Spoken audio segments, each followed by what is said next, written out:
जगर बगर चमका थे कहर महर कहरत है दहकत फुलवारी। भारत के शान है छत्तीसगढ़ महतारी।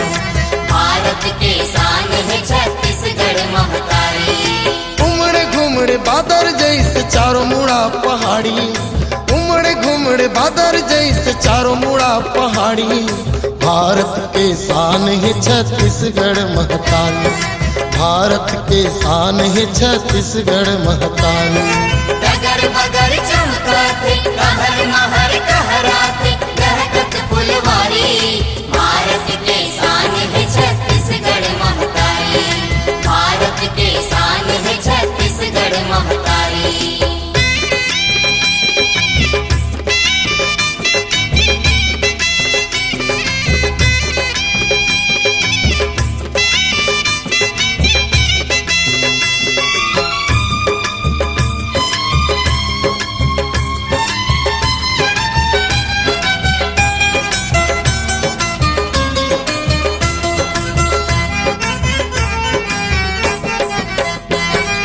सोना चांदी हीरा मोती के यहाँ खदान है।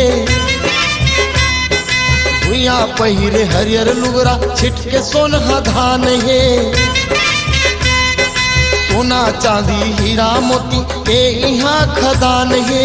भुइया पहिरे हरियर लुगरा छिटके सोनहा धान है। जकर कोरा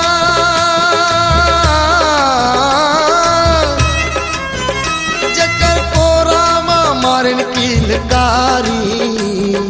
भारत के शान है छत्तीसगढ़ महतारी। भारत के शान है छत्तीसगढ़ महतारी।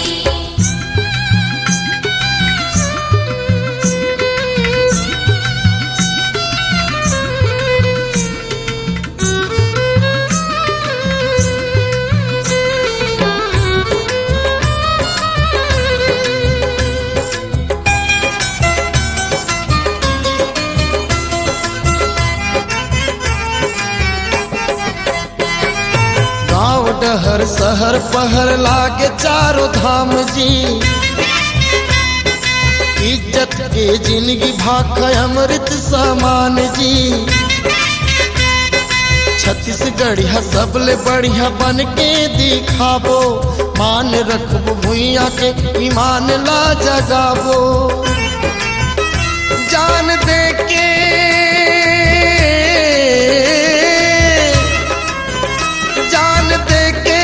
करबो रखवारी। भारत के शान है छत्तीसगढ़ महतारी। भारत के शान है छत्तीसगढ़ महतारी। जगर बगर चमका थे कहर महर कहरत है दहकत फुलवारी। भारत के शान है छत्तीसगढ़ महतारी। भारत के शान है छत्तीसगढ़ महतारी। उमड़े घुमड़े बादर जैसे चारों मुड़ा पहाड़ी। उमड़े घुमड़े बादर जैसे चारों मुड़ा पहाड़ी। भारत के शान है छत्तीसगढ़ महतारी। भारत के शान है छत्तीसगढ़ महतारी। डगर बगर चमकाते कहर महर कहराते दहकत फुलवारी। भारत के शान है छत्तीसगढ़ महतारी। जय हो भारत के शान है छत्तीसगढ़ महतारी।